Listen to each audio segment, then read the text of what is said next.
সাম্প্রতিককালে পশ্চিমবঙ্গে যদি কোনো একটা বিষয়কে কেন্দ্র করে সব থেকে বেশি চর্চা হয় সেটা কি বলুন তো? Live streaming. এবার এই লাইভ স্ট্রিমিং এর বিষয়টি নিয়ে আলোচনা শুরু হয়ে গেল সুপ্রিম কোর্টের অন্দরে। সুপ্রিম কোর্টে যখন আজ আরজিকর কাণ্ডে শুনানি শুরু হয় তখন রাজ্যের আইনজীবী কপিল সিবাল এই শুনানির লাইভ স্ট্রিমিং এর বিরোধিতা করেন। তার পক্ষ থেকে বিভিন্ন দাবি তোলা হয়, যদিও ধন্যবাদ দিতে হয় মহামান্য সুপ্রিম কোর্টকে এবং মহামান্য প্রধান বিচারপতি চন্দ্রচূড়কে। তিনি তৎক্ষণাৎ সিব্বলের সমস্ত আর্জি খারিজ করে জানিয়ে দেন কোনোভাবেই লাইভ স্ট্রিমিং বন্ধ হবে না। এবং তারপর এই শুনানি পর্ব আজকে যত এগিয়েছে তত কিন্তু পরতে পরতে উঠে এসেছে একের পর এক তথ্য। এবং আজকের শুনানি অন্যান্য দিনগুলির থেকে অনেকটাই আলাদা। তার কারণ অন্যান্য দিন, বিশেষ করে যদি বলা হয় বিগত যে শুনানিটা হয়েছে, সেই শুনানিতে কপিল সিব্বল যেভাবে একাই ব্যাট করে গিয়েছিলেন, অপোজিশনের পক্ষ থেকে কার্যত কেউ দাঁড়াতেই পারেননি, একমাত্র ফিরোজ এডুলজি কিছুটা কমব্যাট করা ছাড়া। আজকে কিন্তু তা হয়নি, বরং আজকে কপিল সিব্বলকে অনেকটা ধরাশায়ী দেখিয়েছে। আর সেই কপিল সিব্বলের ধরাশায়ী হওয়ার পিছনে দুইজনের ভূমিকা অনস্বীকার্য। দুই নারী, দুই সুপ্রিম কোর্টের সিনিয়র অ্যাডভোকেটের ভূমিকা অনস্বীকার্য। একজন করুণা নন্দী, আরেকজন ইন্দিরা জয়সিং। এই যে সাম্প্রতিক দুই একদিন ধরে যখন থেকে জানা গেল যে ইন্দিরা জয়সিং জুনিয়র ডাক্তারদের হয়ে মামলা লড়বেন সুপ্রিম কোর্টে, তখন থেকে তৃণমূলপন্থী অনেকে আশা প্রকাশ করছিলেন বা কটাক্ষ করছিলেন যে এই ইন্দিরা জয়সিং 2019 সালে মমতা বন্দ্যোপাধ্যায়কে হিরো বলেছেন, কোথাও গিয়ে মহুয়া মৈত্রের সঙ্গে তার সঙ্গে ছবি রয়েছে, তাহলে আর কি হলো, সেই তো ইনিও তো তৃণমূলপন্থী মানুষজন, তাহলে আর কিছু হবে না। কিন্তু তারা যে কতটা মূর্খ আর অর্বাচীন তা আজ প্রমাণ হয়ে গিয়েছে সুপ্রিম কোর্টের শুনানিতে। দিনের শুরুটাতে যদি ওই লাইভ স্ট্রিমিং এর গোত্তাটা সিব্বল সাহেব খেয়ে থাকেন, তারপরে শুরু হলো একের পর এক বিষয় সামনে আসা। যেমন আজকে আমরা দেখেছি মহামান্য সুপ্রিম কোর্ট খুব গভীরভাবে মনোযোগ দিয়ে ফিরোজ এডুলজির কথাকে গুরুত্ব দিয়েছেন এবং তার বক্তব্য শুনেছেন। সিবিআই যে স্ট্যাটাস রিপোর্ট জমা দিয়েছে সেই রিপোর্টের কথা বাইরে তারা বলতে চাননি, কিন্তু বিচারপতিরা যে সেই স্ট্যাটাস রিপোর্ট দেখে বিশেষভাবে বিচলিত তা নিয়ে কোনো সন্দেহ নেই। একই সঙ্গে প্রথম রাজ্য সরকারের বিরুদ্ধে, যে রাজ্য সরকার যে সুপ্রিম কোর্টে ঢপের চপ পরিবেশন করেছিল গত শুনানিতে, মানে পশ্চিমবঙ্গে সেই চপ শিল্পের মতো দিল্লিতেও সুপ্রিম কোর্টে গিয়ে সেই শিল্পের উজ্জ্বল নিদক প্রদর্শন হয়েছিল। এটাকে উজ্জ্বল প্রদর্শন বা কুৎসিত প্রদর্শন আপনারা যা খুশি বলতে পারেন, সেইটা আজকে চোখে আঙুল দিয়ে দেখিয়ে দেন সিনিয়র ডাক্তারদের হয়ে লড়াই করা আইনজীবী করুণা নন্দী। তিনি প্রথমেই বলেন যে মিস্টার কপিল সিব্বল সুপ্রিম কোর্টকে মিসলিড করছেন বিভিন্ন ভুল তথ্য দিয়ে। কি বলেছেন করুণা Nandi? My lords, on the last occasion, a number of statements, misleading statements, and I really say this with responsibility, were made by the state of West Bengal. And in that status report, which we were not given, we wrote twice formal letters. And with regard to the doctors, the senior doctors as well as the junior doctors, we have filed an affidavit in this regard, my lords. So can you summarize what you have to say? Can you just summarize what you have to say? Tell us, we'll make a note of it. But my lords, if I may just hand this over, because it has some relevant documents. Tell us what you have to say. Number one, my lords, they have said that the state of West Bengal, the medical system is collapsing because of the strikes of the junior doctors. My lords, the senior doctors are working overtime double shifts because their junior doctors are not feeling safe. They have said, for example, in the status report, para 15 of my lord's order, 7C, So according to you, everything is going on as normal. Nobody is. My lords, everything, it is true, is not going on as normal.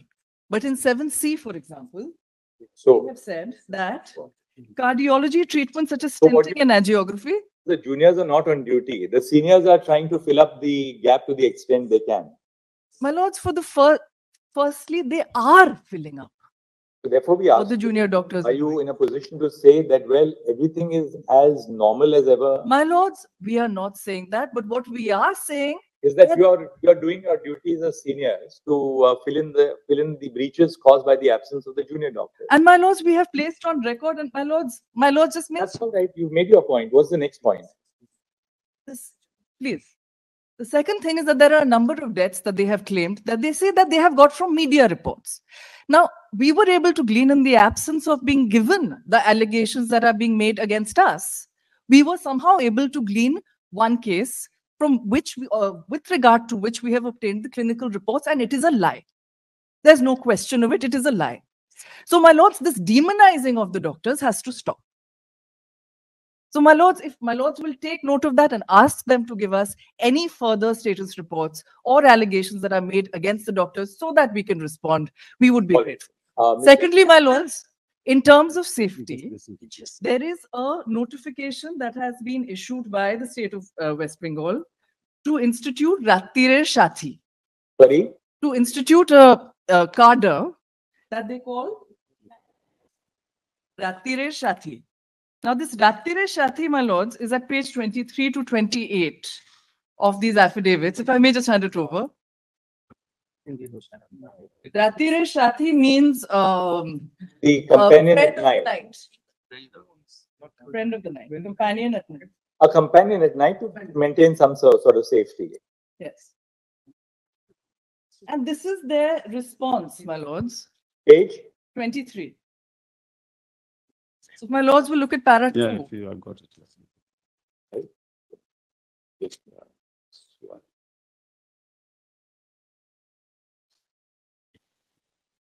Now, these 1514 number security personnel will be placed in government medical college and hospitals as per breakup attached by outsourcing through agency for a period of 1 year. This is one objection, my lords. But the second objection is at page 24, which is that they get a training of 7 days. So the director, principal, MSVP, all concerned, with a request to verify antecedents of all such hired personnel, a training of 7 days in consultation with the district police authority may be organized for these hired security personnel. Now, my lords, has the state of West Bengal come to this? শুনলেন তার বক্তব্য। করুণানন্দী কার্যত T20 মেজাজে খেলেন, তারপরে কপিল সিব্বল চেষ্টা করেন উত্তর দেওয়ার, কিন্তু সেই উত্তরগুলো অতটা যুক্তিগ্রাহ্য হয় না।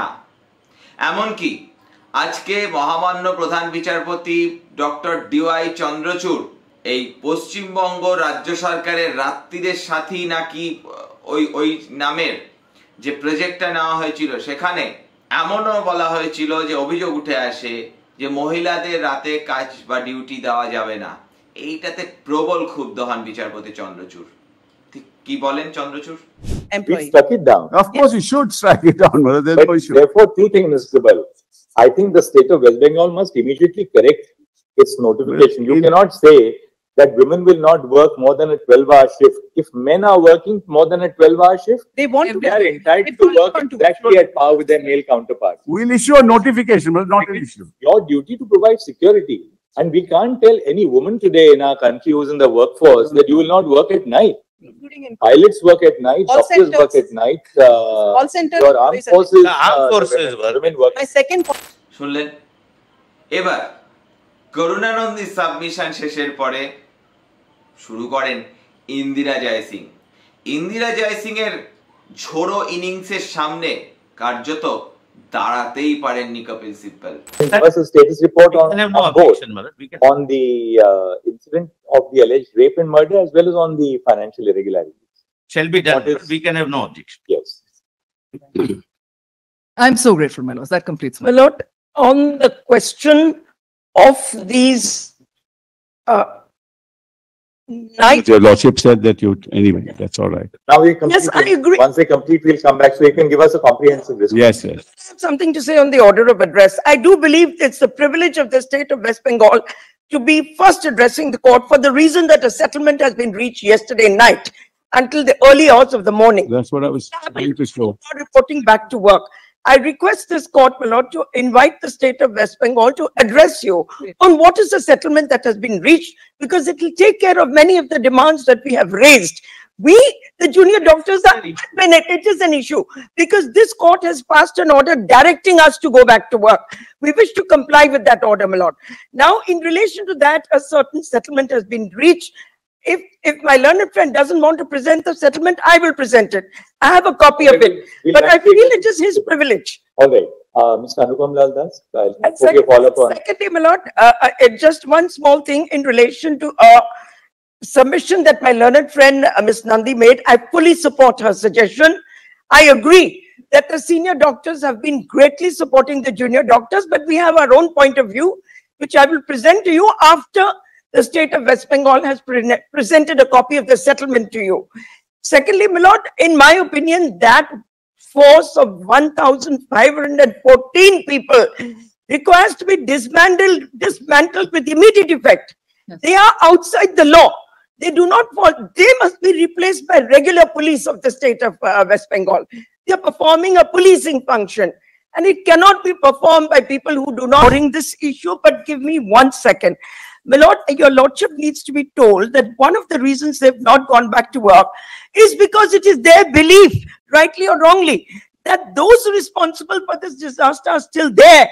And these people on return will be victimized, my lord.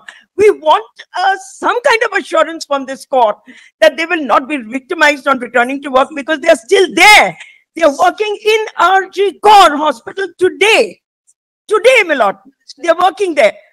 And the Chief Minister has already made the statement. These are my publicly. Well, in the meeting yesterday, it is recorded.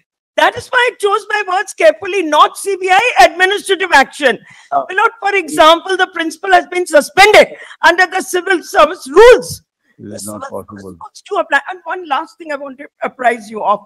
My lord, there are statutes involved in the functioning of these institutions. One is the University Act. The other is the Medical Council Act. And the third is, of course, the Department of Science.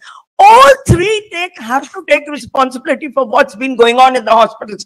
Three statutory bodies have to be held responsible, my lord, for what has gone on over here.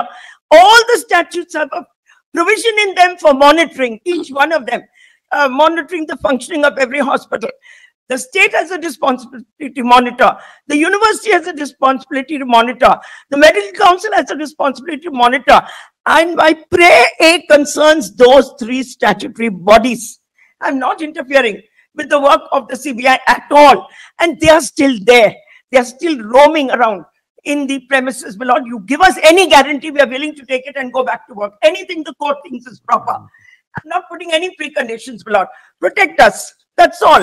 এই হলো পরিস্থিতি, অর্থাৎ শঠে ষাঠ্যং সরানন, লোহা দিয়ে লোহা কাটতে হয়।